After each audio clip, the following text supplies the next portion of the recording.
Okay, gaya ng dati, i-react muna natin to ang ating mahal na kapulisan. Eto na po, pasok! Idinaos kamakailan ng Philippine National Police Forensic Group o PNP-FG ang turnover of office ceremony sa Marangal Hall, Camp Crame. Pinangunahan Hoy, mag-subscribe kayo kay Stephen Lee TV, ha. Napakabuti niyang tao na yan, napakagaling. Stephen Lee TV. Okay? ni Chief PNP, Police Lieutenant General Jose Melencio Nartatis Jr. ang simbolikong pagpapalitan ng tungkulin mula kay Police Brigadier General Danilo Bacas, Okay. ang kapalabas na Director ng Forensic Group, patungo kay Police Colonel Pierre Paul Carpio, ang bagong talagang Director. Sa kanyang mensahe, pinuri ni Police Lieutenant General Nartates si Police Brigadier General Bacas sa kanyang masigasig na pamumuno at mahalagang ambag sa pagpapalakas ng kakayahang forensic ng PNP. Ipinahayag din niya And, tama, alam mo, magaling din pala si Nartates eh. Kasi in-upgrade niya po, yan po kailangan natin, i-upgrade po rin ang ating forensic.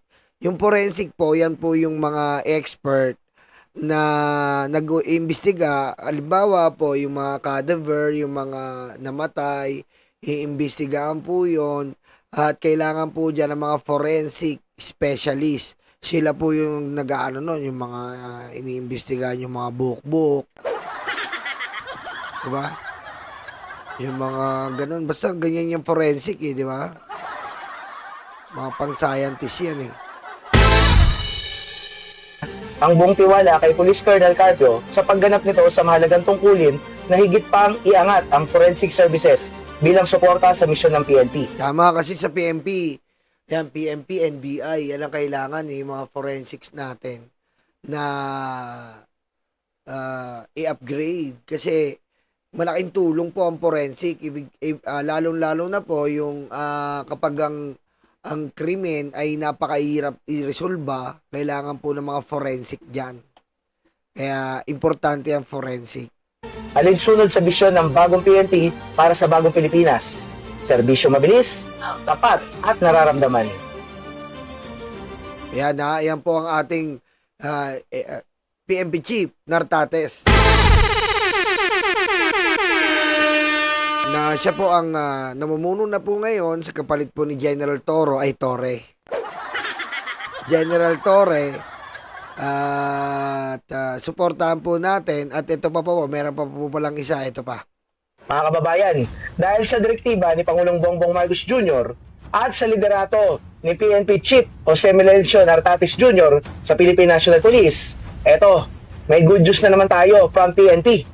Nagbunga ng malalaking tagumpay ang pinaigting na operasyon ng Philippine National Police mula Disyembre 11 hanggang Disyembre 12. O, isang Disyembre 11, nung isang araw lang to ha.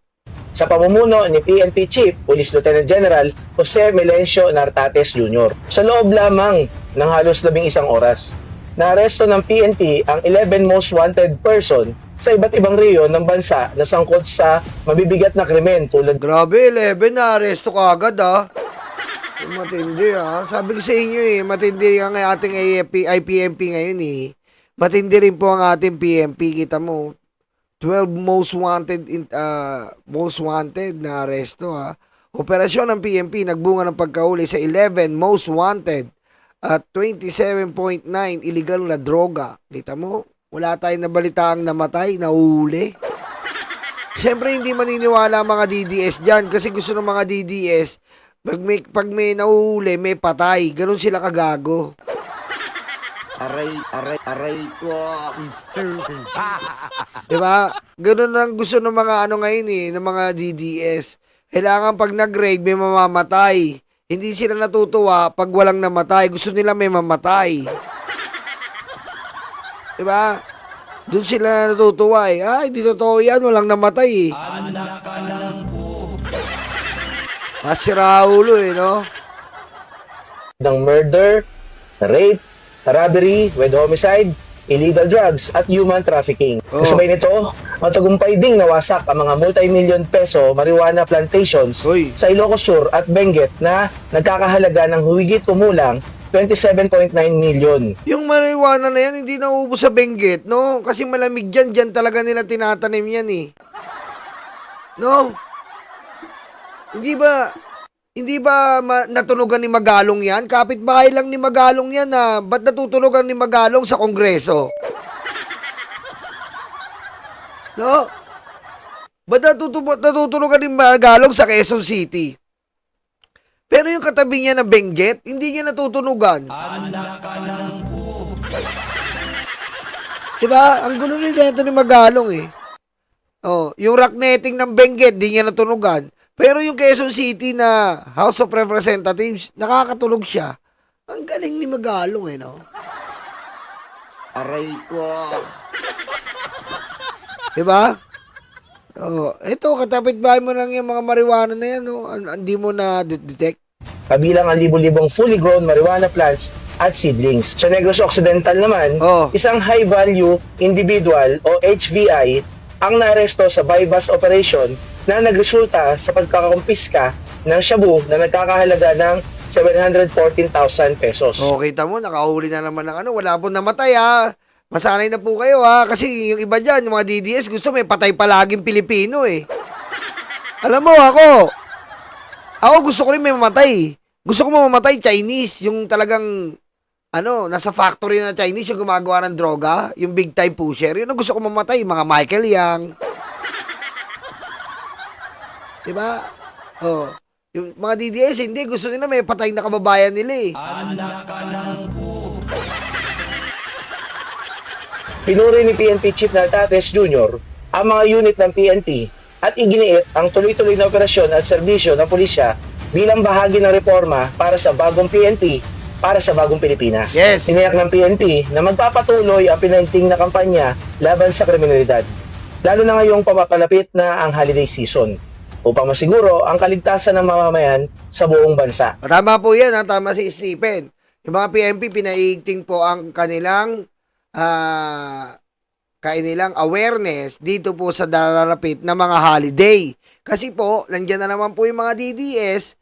Yung mga DDS po, nangablot po yun ng cellphone. Diba? Tinitsempohan po nila sa gabi, madilim. Doon po nila ino-hold up ang mga kababayan natin, lalo na mga bagong sweldo at bagong 13 month. Kaya sa mga kababayan natin, mga karayuman natin, mag-ingat po kayo dyan.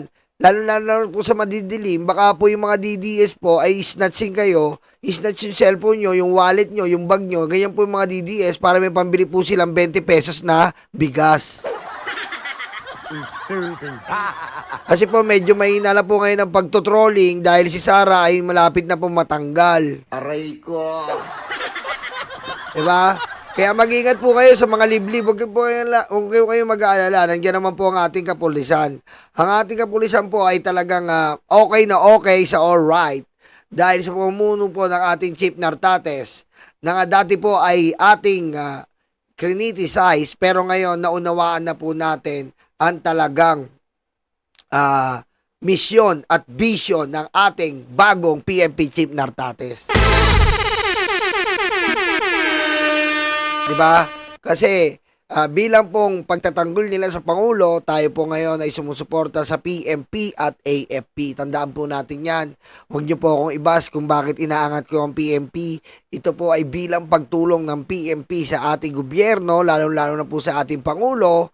Tinutulungan naman po natin sila sa pamamagitan po ng pagsishare ng kanilang mga achievements araw-araw bilang tulong niya po sa Pangulo at sa pagprotekta ng ating gobyerno. Mabuhay kayo, PNP! At syempre, hindi lang po PNP. Sabi ko nga sa iyo, lahat ng pumoprotekta sa Pangulo, susuportahan natin. Ito naman po ang ating AFP. Kung sakali magkaroon ng gera o kaguluhan man dito sa ating lugar,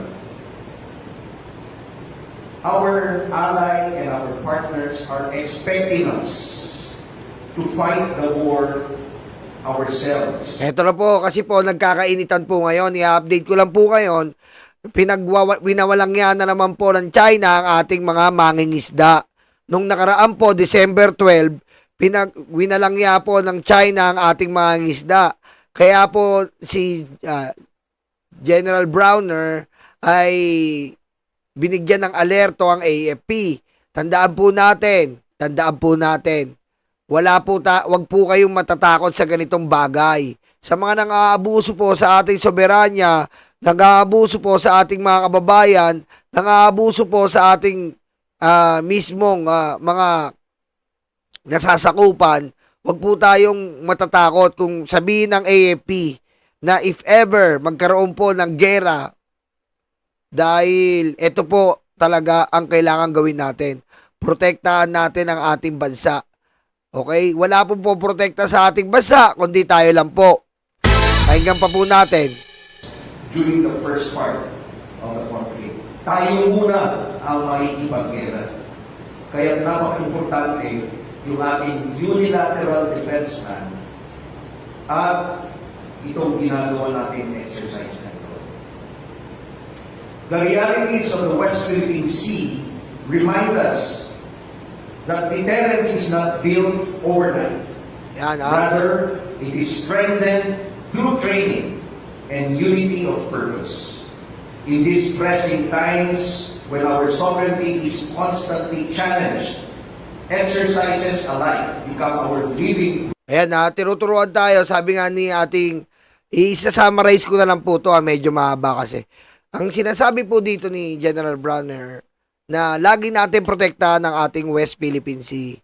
Na kahit ano pa po mangyari, umabot man tayo sa gera, wala po tayong magagawa kundi ipagtanggol po ang ating soberanya. Yung iba po, minamaliit yan. Minamaliit po ang West Philippine Sea. Bakit daw natin pagtatanggol mga bato-bato? Diba ganyan po yung mga DDS Ba't na natin pagtatanggol yan mga bato-bato? Ba't natin anuin yan? Bato-bato lang yan. Ibigay na lang natin yan para walang gera. Hindi pwedeng ganon. Hindi po pwedeng ganon. Kasi po, pag ano po yan, masanay po ang mga taong ganyan na walang yain tayo. So, bigyan po natin sila ng leksyon. Na kahit anong mangyari po, ay lalaban at lalaban tayo.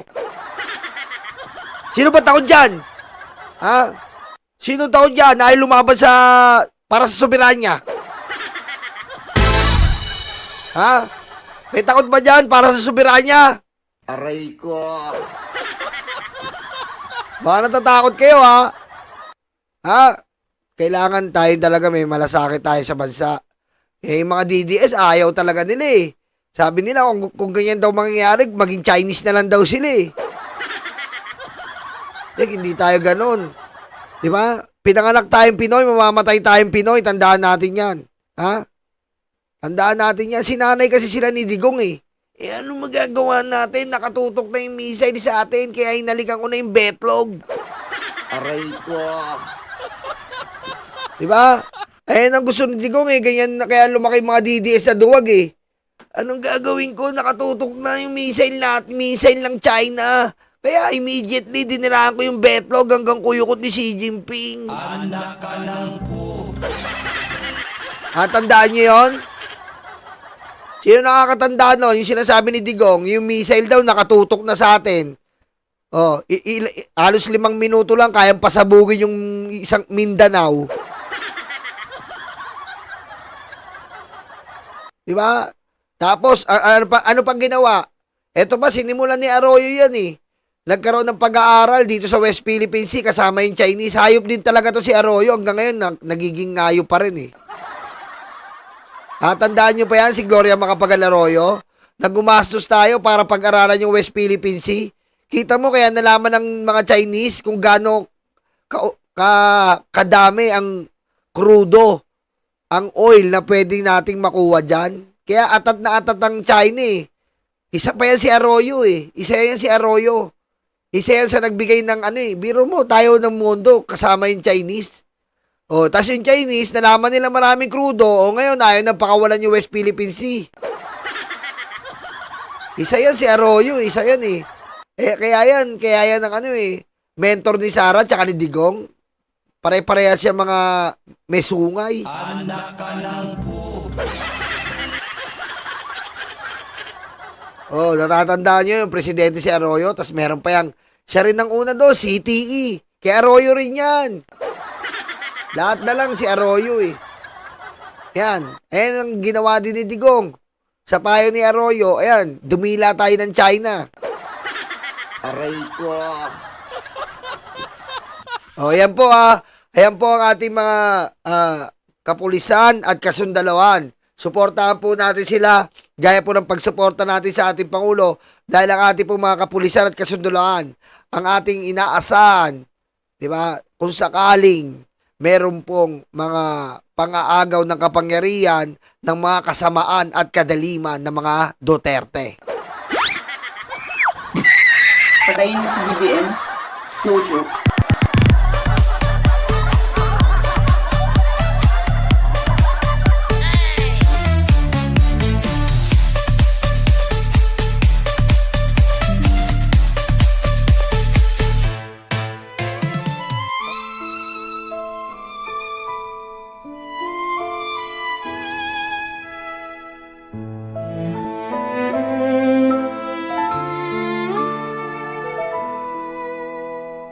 Nakaupo ako, lumalamon sila. Masasaya itong aking mga kaibigan. Abot kamay nila ang bunga ng puno, dahil balikat ko ang ginawang tuntungan. Habang namimitas lalong natatakam, sila ay para bang wala ng kabusugan. Kahit alam nilang mayroong mga langgan, at ang aking paa ang siyang inuupakan. Nais ko nang magpahinga, marami na akong nagawa at natulungan. Ako'y labis na nag-aalala, baka ang puno ay tuluyan nang maubusan ng bunga. Nakaupo ako, nagbabantay sila. Ang mga aso ko'y laging maaasahan. Hindi ko lang alam ang binabantayan. Ito bang puno o itong aking upuan? Itali ko kaya sa bahay ng langgam?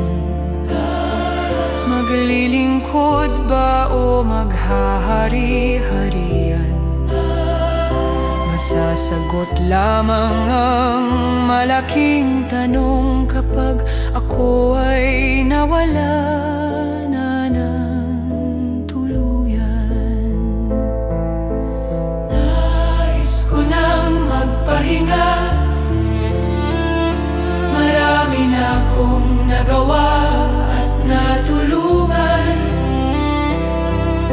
Ako'y labis na nag-aalala, baka itong mga aso ay maulol at magwala.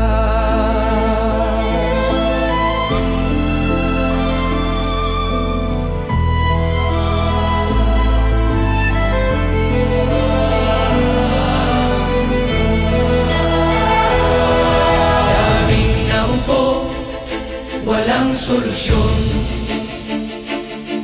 Daming nangako, naging ilusyon.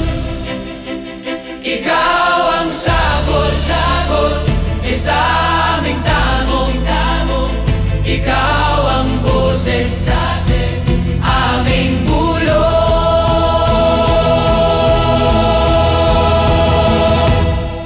Nilalait ka at sinisira ng kinakaya mo para sa bayan. Ikaw ang aming tagumpay, bonbon, walang kapantay. Nilalait ka at sinisira ng kinakaya mo para sa bayan. Ikaw ang aming tagumpay, bonbon, walang kapantay. Ang mga kasugat.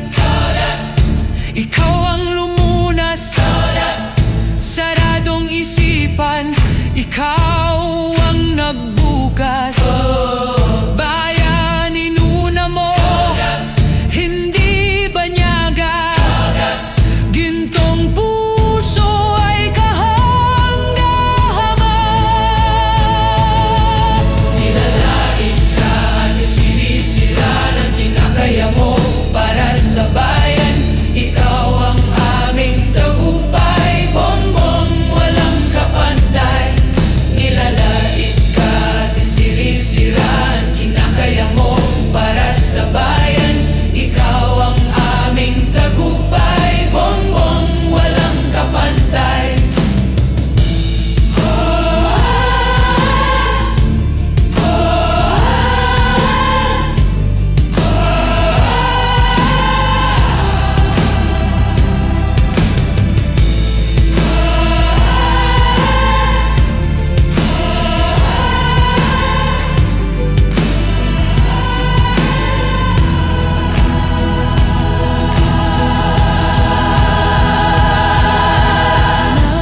Nais ko nang magpahinga.